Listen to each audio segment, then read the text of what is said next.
was time to move to the next step in the psychedelic revolution. We reached a certain point, but we're not moving anymore. Welcome to Psychedelic Sundays. This is the Psychedelic Renaissance. Psychedelics research, it's a subject, an academic topic that you can study from a great variety of academic angles. So you have psychologists, psychopharmacologists, historians, anthropologists, philosophers, psychiatrists, therapists, and they all study the psychedelic experience and the effects of psychedelics on the human. LSD was really discovered in 1943, and by 1949 people were using it in research settings in the United States and elsewhere.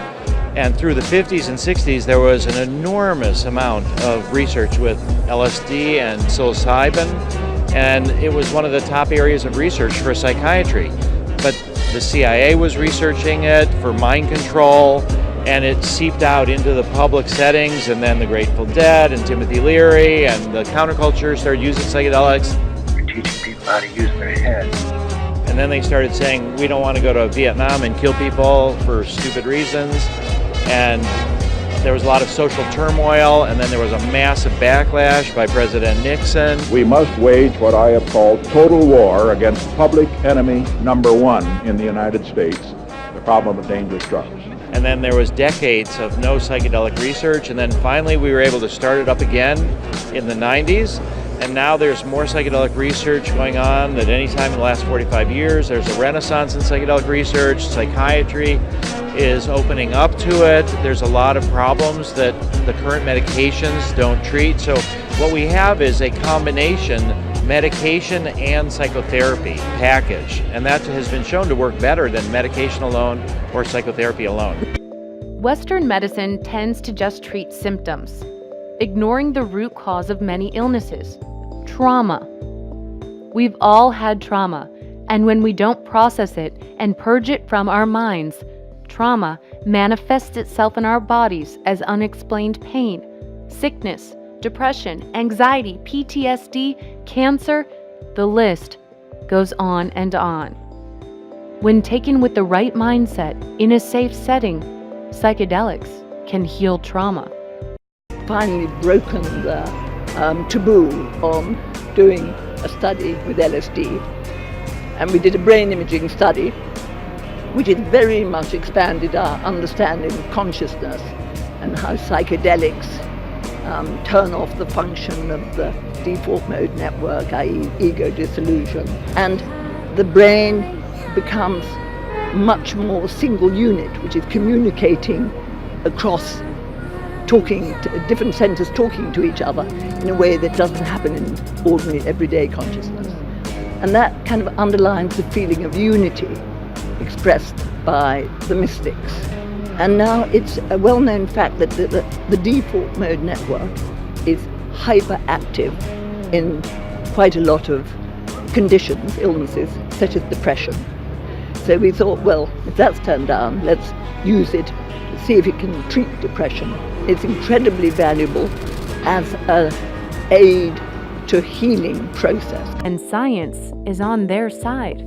Numerous studies show that psychedelics are not neurotoxic. They're non-addictive, and they have the power to cure even the most stubborn cases of anxiety, depression, addiction, and post-traumatic stress disorder. And a recent study shows LSD significantly reduced anxiety in people with terminal illness. When people with treatment-resistant PTSD were given the psychedelic MDMA combined with psychotherapy, 83% were cured.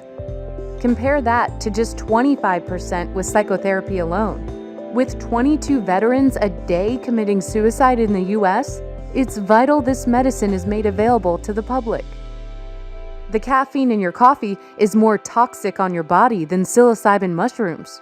The science shows these non-addictive substances actually slow down activity in areas of the brain overactive in people with depression. In one study by the Johns Hopkins University School of Medicine, 80% of subjects who were given psilocybin said the experience increased their sense of well-being and life satisfaction, and 30% called it the single most important experience of their lives.